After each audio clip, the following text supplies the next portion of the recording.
cards and it's going good. Hi, everyone. We're so excited to have you here and welcome to the Women Entrepreneur Pajama Party interview series. And we're all here in our pajamas because you know what? When you're a woman entrepreneur, you're like doing your business all the time. And these days, people are totally in their pajamas working. So we're here in our pajamas too. This is where we come to support the entrepreneurial spirit of women who are aspiring to be women entrepreneurs, seasoned women entrepreneurs who all come together to share as a community, gaining inspiration, mentoring, and the tools we need to grow our business as we grow ourselves, because we grow ourselves and our business at the same time. I am Cindy Cohen, a registered nurse, and for 26 years, entrepreneur, and 18 years, the business owner of See to Your Health, LLC. In 2018, I founded a nonprofit organization called, guess what? See to Your Health Women's Initiative, providing mentoring and leadership building for high school girls, aspiring and seasoned women entrepreneurs. Each year, we host the Women Entrepreneur Summit in November, celebrating National and International Women's Entrepreneur Day. In the US, 39% of businesses are owned by women. In Indiana, 37%, and in St. Joe County, where we live, only 2%. So we're doing what we can to try to raise that 2% up to 50%. That's what we want to see. So we're doing that through our interviews. And today I have with me on our interview, Linda Raven. And actually we met through the Women's Entrepreneur Summit that we have every year for the last 3 years on November 19th. So this year, the first year you were speaker. No, last year, Linda was a speaker at our summit. It was amazing. She will tell you all about it. And then this year she was an exhibitor at our event. And so why don't we just start with thanking you for being on the program. It's so an honor to have you here with us. And then why don't you start by just sharing a little bit about your summit experience, and then we'll get into the interview. How's that? That sounds great. Thanks, Cindy. It's so great to be here just before I go to bed. My little buddy says hi to your little buddy. So I'm not alone here with my interview. I got my buddy keeping me company. The Women's Entrepreneur Summit was an incredible experience. It was amazing to be in a room full of phenomenal women, to get to meet them. Speaking at the summit was fantastic because people got a taste of who I was. So I got to find the people in the room who resonated with what I said and connect with them. I've made some amazing connections through being at the Women's Entrepreneur Summit and speaking at it. And I'm just so grateful for what you're creating in our community, Cindy. Oh, well, thank you so much. It's like so exciting to watch women grow their business, and it's just been amazing. So let's start with you telling us a little bit about yourself. You have such an interesting background. So why don't you just let us get to know you a little bit? Sure. Okay. So I grew up in South Bend. I'll just kind of give my quick little life bio. I grew up in South Bend, graduated with a degree in engineering because I wanted to make sure I could always financially support myself. I wanted to be an independent woman. So I got a job working as an engineer, and I moved to California. And after a few years of working as an engineer in California, I was like, okay, great. I can financially support myself. But I dread going to work every Monday morning. You know, I would have a phenomenal weekends living in California, enjoying the beach and the mountains and all the awesome weather and everything. But I dreaded Monday mornings. I would trudge into work. And I spent years trying to figure out what to do with my life then. The first thing I did when I left California is I went to Namibia and joined the Peace Corps. And then I was like, okay, this is interesting. Now I understand that if I actually care about the work that I'm doing, I actually don't dread going into work if the work actually matters. But then I got a whole lot of questions. Being in Namibia and working and being a Peace Corps volunteer, I started to see the impact of US foreign policy overseas and US imperialism, essentially, and started questioning the roots of all the oppression and suffering in the world and trying to figure that out. So I ended up getting a master's degree in international development and social change, moved back to Namibia, and taught a study abroad program for students from the United States. And that was an amazing experience to live in Namibia, teaching students from the United States about the history of apartheid and racism in Namibia and South Africa. Um, and I also was teaching yoga on the side. And when I was, well, I'm kind of segueing now into the next question. So I'll pause here and I'll just say that that's my background more or less. Well, that's great. You know what? So the next question is, how did you find your passion? So there we go.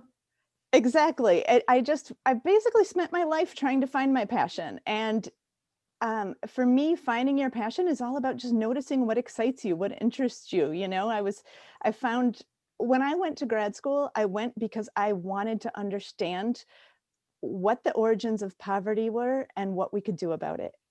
I didn't go because I wanted to improve my skills and get a job. It was just something that I wanted to understand more. And so for me, finding your passion is about figuring out what really excites you. What do you do when you're not being told what to do? What are the things that you follow?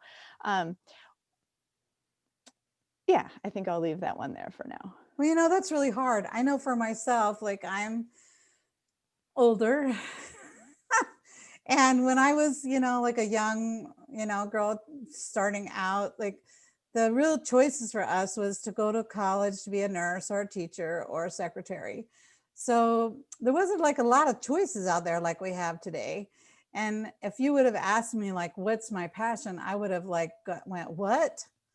You know, like I really didn't have an understanding of even what that meant, or I really didn't have time to think about what that might be because I was busy trying to earn enough money for an apartment and, you know, support myself and that kind of thing. So, how do you like, in your experience, like, how do you narrow that down? I guess what I'm trying to No, say. that's an amazing point, because so many of us, so when I decided to study engineering, for example, I wasn't passionate about it, but I was good in math and science. And everybody said, oh, you're good in math and science, you should study engineering. And so for me, a huge piece of figuring out what your passion is so, you know, you look at these things that you're excited about, but then you ask yourself, what is it that excites me about that? So let's say, for example, that I'm coaching a client and I say, what do you want to do with your life? And they say, oh, I want to move to California and become an actress. I want to pursue my acting career in California. And then they immediately say, but I know that's totally unrealistic. And so that's why I'm not doing it. So it's not that we need to silence that voice that says, oh, that's totally unrealistic. But it's also not that we need to move to California and become an actress, right? Right. But what is it about moving to California and becoming an actress that excites you, you know? And we really get below that thing that you're like, you know, let's say I love baking cupcakes. And I say, so I'm going to start a business selling cupcakes. Well, what is it about baking cupcakes? Is it sharing them with your friends and seeing the look on your friends' faces when you share the cupcakes with them? What else is there that can give you that kind of satisfaction, honoring that what you're really looking for is that connection with your friends? And, you know, if moving to California and becoming an actress is the thing that you're excited about, you know, is it really that you want recognition for your awesomeness? Is it really that you want honest self-expression? You know, so then looking for where can you get that kind of self-expression in another career, you know, and maybe it is moving to California and becoming an actress. Right. But, you know, getting to the thing that's really below, there's a lot of self-reflection and contemplation. So I love supporting clients and figuring out what is it about this thing that you're actually Right. really excited about. So, how did you turn this thing into a business? So I was there teaching these students in Namibia, and US college students are US college students, whether they're in the US or Namibia. And after 9 years of being responsible for their safety, I got burnt out. And so I was trying to figure out, what else do I do with myself? Um, I really enjoy social justice education. I think it's really important for people to understand the larger social context in which we exist. I was also teaching yoga on the side, and I was also really excited about giving people this opportunity to find their own inner voice, to find the peace within themselves. And I also loved working with my students and supporting them as they were trying to figure out what they were going to do with their life after they graduated. And so it was really a process of trying to figure out what can I possibly do that would combine supporting people one-on-one like this to get through confusing periods of their life, social justice, and inviting people into the expression of their body. And I came across coaching and realized, hey, this is a Good. really cool way I can combine all the things that I'm excited about.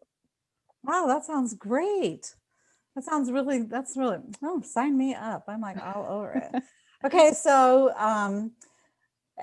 what we are mentoring organizations, See to Your Health Women's Initiative, and the whole idea behind mentoring is to share your own experience. So in our mentoring group, we share experiences with each other, the women entrepreneurs, and create a community, because I believe that every woman has their own gifts and talents, and things that you're really great at, I may not be so great at, and things I'm great at, you're not so great at. So if we can come together as a community and support each other and really help each other with the idea of generosity and love and help, that we can really grow our businesses up. And we've been very successful with that.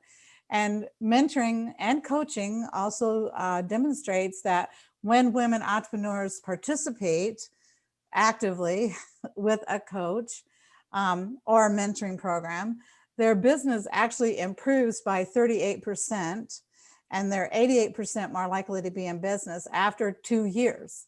So it makes a huge impact, coaching and mentoring. And I think part of it is because it sort of speeds up the learning process. So for like a lot of women entrepreneurs are very isolated. We all think we don't have any help. We have to learn everything ourselves. And the people who say they're going to help us never help us anyway. So we just stop asking for help, right? That's what happens. So in your business journey as a coach, I'm sure that you used other coaches and mentors to help you along the way. So what would you say was the best advice that you got from someone?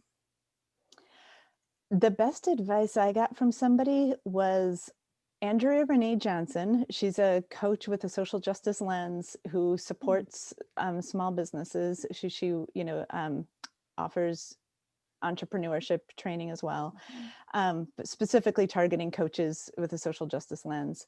And her advice was always, you do you. There were so many other people saying, oh, you have to post to Instagram 5 times a day and make sure you do this. And this has to be like this. And if you do this, you'll never get any clients and you can't do it that way. And Andrea Renee Johnson just was always like, you do you. You post to Instagram when you feel like it, or it's altogether possible to run a business without a social media presence. It's just a different kind of business. Right. But if posting on Instagram, I'm just using that as an example, Right, but exactly. it's just one of those really strict rules, because so many people, they grew their business doing it the way that worked for them. And then they tell you to grow your business the way that worked for them, which is not necessarily what's going to work for Right. you. And so your business needs to be an authentic expression of who you are, or it's not going to feel good. And people are going to pick up on the fact that it's really not who you are and you're faking it. And so allowing your business to authentically express who you are instead of trying to follow somebody else's rules and what worked for them. Right. Oh, that is so true. I started my coaching. I'm also the owner of See to Your Health LLC, and we started health coaching, but 20 years ago, before we had, the internet, Facebook and Instagram, and I don't know, maybe there was LinkedIn, who knows? And you know what? We grew a great business, and we were highly successful without social media. And then when social media came on, everyone tried to adjust their business, which I think for a lot of people, their business kind of went downhill because the thing that worked for them, they weren't doing anymore. And so then, of course, then those businesses went back up once they started using social media, or some people just abandoned them altogether. So I think it's really important to stick with the thing that you know how to do really great, and then hire someone to do those things that aren't great, or just don't do them. Just don't Right. have them in your business. So that's like Yeah. great advice. So if you met someone today, like someone's listening today or watching us, and they're just thinking about getting started, like what advice would you give them? So like for me, I wished someone would have said to me, you can't start a business with no money, Cindy. You know, I just thought, I don't know what I was thinking. You know what I mean? Like I didn't plan for that. So when things started costing, websites and brochures and business cards, and I just was like overwhelmed by the lack of planning on my part because I just never even thought about it. So I wished I would have thought about it ahead of time and kind of made better plans for it. Then I would have been less stressed, I think. Yeah. So what advice would you give someone like starting out now? So I still really love that you do you advice. And I think you need to just start even if you don't know So like your example before of, being only given the option of becoming a nurse or a teacher or a secretary. A lot of people are like that. And they're, like when I started coaching, everyone said, you have to identify your niche. Who's your niche? And it's like, I don't know yet. And I felt like I couldn't start until I knew who my niche was. Right. But once I started, I figured it out, Right. because identifying who you are as an entrepreneur is a conversation with your clients. You start putting yourself out there, you find out what resonates, you find out what feels good to you, what doesn't feel good to you, what people connect with, what they don't connect with, and then you figure out who you are as an entrepreneur. But if you wait to start until you figure it out, you're never going to figure it out. So you Right. got to just start figuring it out, start doing it and do it as a conversation with your potential clients and yourself. I think that's really true. I know, like for me as well, like the more I start with an idea of something I want to do, and then the more I talk about it to other people and they ask me questions and then I have to think of an answer for that, it kind of becomes like a work in progress till eventually it sort of lands where it needs to be. So I think that's like really great advice because I do think not having everything all lined up is a showstopper. And one of the things we like to encourage people to do is you got to get started, right? Yeah. You just got to get started. There's no doubt about it. Yeah. So now in these days of everything going on in the world, so much more these days, it's really hard, like not to get distracted from your business. I know like a lot of women are home with their kids, trying to homeschool them. Some are home with their partners. Some are alone, but struggling with the loneliness and the isolation. And it's just so, and everybody has a TV or some kind of electronic device. So it's very easy to escape and not work your business. So what do you do like to kind of keep yourself focused, or how do you manage that? So a big piece of it for me is compassion.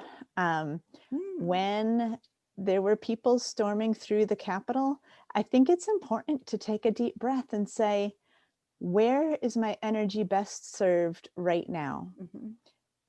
Is my energy best served if I just leave the screen for a little while, go out for a walk and release some stress?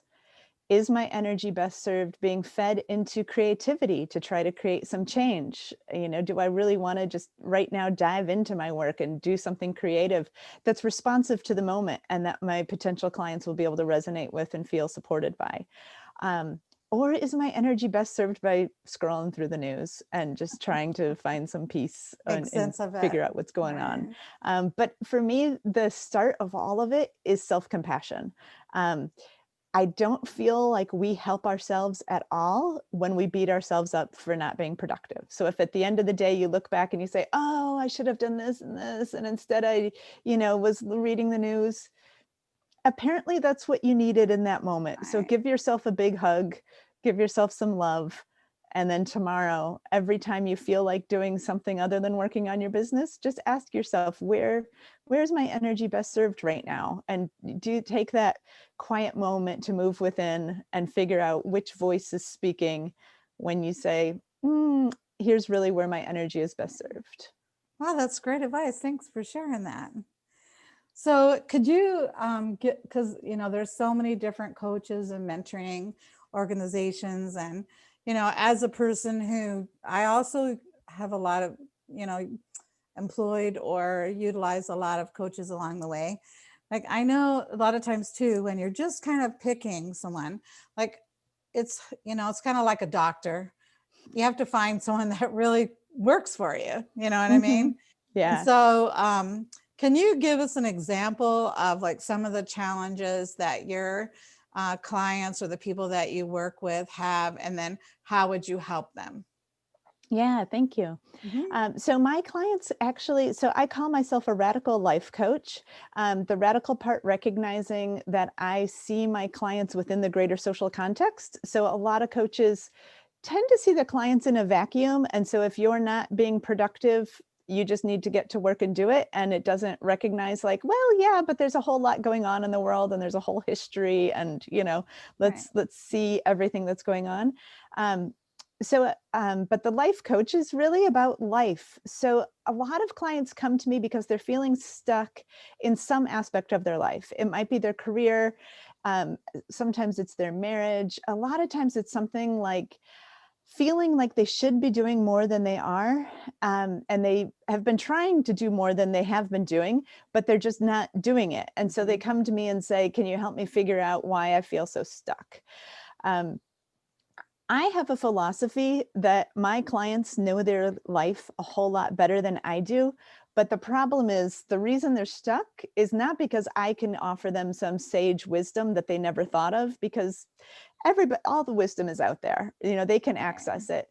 The reason they're not doing the thing that they say they want to do is usually because they have a whole lot of different voices in their head, and not like in an like multiple Oh, personality disorder or anything like that, but you internalize everyone's advice. So you're feeling stuck and you go to your one friend and they say, well, you just need to do this, and then you go to another friend and they say, no, you need to do the opposite of that. And so you're sitting there saying, well, I just don't know what to do. right. And so as a coach, what I do is let you sit back and feel into all those different things that you are your options, and figure out what feels right for you. And so I don't give this advice because everybody's already giving you advice. You've already got way too much advice. What you need is the space to sort through it with somebody who's not going to have an opinion about what you should do.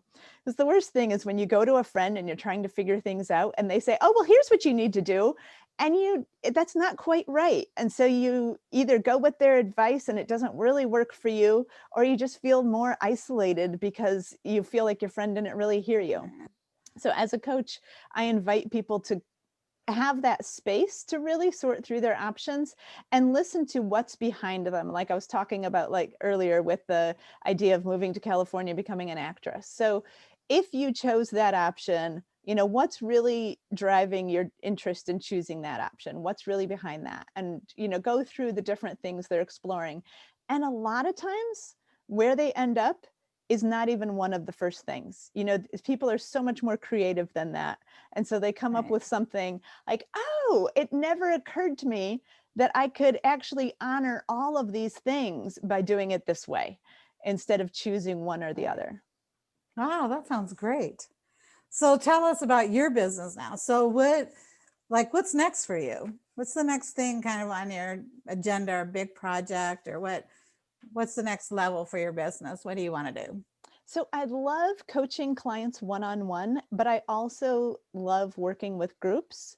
So I've just started something I'm calling Scrumptious Movement, which Hmm. is every Saturday at noon at Clay Park. And the idea of Scrumptious Movement is that everybody knows you're supposed to go exercise, but as an adult, exercise becomes a task. When you were a little kid, you just went outside and played and just moved your body, and you never have felt like, oh, did I get enough reps in? How many steps are in my step counter? You just went outside and played. So I'm calling Scrumptious Movement is like a peanut butter and jelly sandwich is to going to the gym or a fitness class. Scrumptious movement is like going to a fancy restaurant and having one of those meals where the sauce is drizzled over onto the plate in this cool, funky pattern. Like we just go out and experience the delight and pleasure and joy of living in a body, as opposed to forcing yourself to work out Right. and make this machine do its thing. The other thing I have coming up is So that's in person. So that's it's in as person. live by us. Okay. Yep. Yeah. Yeah. At the moment, I may at some point do that online, but it's also very space dependent. You know, when you go outside and play, if you're on a grassy field, you do one thing. If you've got a tree to climb, you do Right. something different. So it's not really something that I want to do online because people's contexts are all different. Oh, yeah, that's true. The other thing that I'm planning to do, I started it in September. It's again in person in South Bend, is something I'm calling Embodied Liberation, which is a place for people to come together and talk about dismantling systemic oppression, but from a body-centered place as opposed to an academic cognitive, how do we do this out there, but really understanding how systemic oppression lives in our bodies and how we can dismantle it from a body-based place. And that's a lot slower, so we can't really do it in January. So that'll be starting up in April or May as soon as it warms up. So, so that's an outside. Yeah, that's outside as An well. outside thing. Yeah. That sounds good. I can't wait to see all that. So as a community of women entrepreneurs, how can we support you in your business? What can we do to help you? So one thing I'm doing right now is, so my passions as a coach really center around understanding systemic oppression, trauma, the body, the connection between systemic oppression, trauma, and the body, and how we can heal from it. And I had a desire to write all this up at some point, but what I'm realizing is I actually don't know, because I know understanding of trauma has become a lot more mainstream and a lot more people are talking about trauma. And I'm wondering, what questions do people have about systemic oppression, trauma in the body and healing, and what would be useful? So I would love actually to have conversations with people who are interested in talking about their pursuit of living the life of their dreams. I hate using words like that, but you know, your Yeah. authentic life, whatever it is, and how they find trauma, systemic oppression get in the way, and what they've tried, what they want to learn. Yeah, I'm just really trying to understand more about what people already know and what they'd like to know, and how I can support them in that. So I'd just love to I'll even give you a gift in exchange, maybe some tea or some nice little thing, just to thank people for their time, because I really want to find out from people how I can support them better in that area. Well, maybe you can go into our Women Move Forward group. I'll make sure, if you're not in there yet, and maybe you could do like a quick, periodically, like, I don't know, a couple times a month if you want. Go on there, do a really live quick video asking people to say who in this group would like to help me with this, and see Okay. who, because actually we have a very responsive group. Okay. So I think you'll get help that way. Okay, awesome. Really Thank great. you. And also I know some other women entrepreneur group that's really great like that too, where you could actually ask people to contact you if they want to help you work this out. So Okay, that's awesome. kind of a fun thing about Facebook. It's kind of exciting. So how's the best way to reach you? So if I decide I want to get a hold of you, what do I do? Send up smoke signals or what? That's a great start, although I'm struggling to read them. It's a little more efficient to go to my website. My website is www.lindaraven.com, or my email address is linda@lindaraven.com. Okay, that sounds great. So we'll close this up today. So I want to thank you for joining us and sharing your business tips and insights and your courageous acts with us. See to Your Health Women's Initiative is a 501c3 nonprofit organization, and we help women entrepreneurs in our community and also around the globe by providing women entrepreneur mentoring to high school girls, women in college, and women from low-income neighborhoods. See to Your Health Women's Initiative is launching our new, which I invited you to, the Women Move Forward Initiative. Thank you to the Pokagon Fund and Here Are Tears, reaching out to our domestic violence community, helping women transition to financial security through mentoring and entrepreneurship. The Women Move Forward Entrepreneur Mentoring Community Platform we're still in pre-launch, but it's looking really good. And pretty soon we'll have some great education there, resources and inspiration and mentoring. And we're also asking women who own their own businesses if they would like to contribute, teach a class for 30 minutes on our platform to help other women entrepreneurs along their way, and also to help you along your way. I know you'll be one of our presenters. We've already talked about that. So we're really excited about that. To learn more about the Women Move Forward initiative, you can go to, we have sort of like an information page. So it's womenmoveforward.com. And if you'd like to know more about See to Your Health Women's Initiative and all the things that we're doing in the community, our website is the initials of our name. So it's C2YHWI, like See to Your Health Women's Initiative.org. So we also use the hashtag. Is that where you use hashtag? Women Move Forward is the one we're using right now. And we look forward to seeing you in the community. Until then, stay healthy, stay connected, and stay you. Bye. Great. Thanks so much, Cindy. Bye-bye. Thank Bye. you. Bye.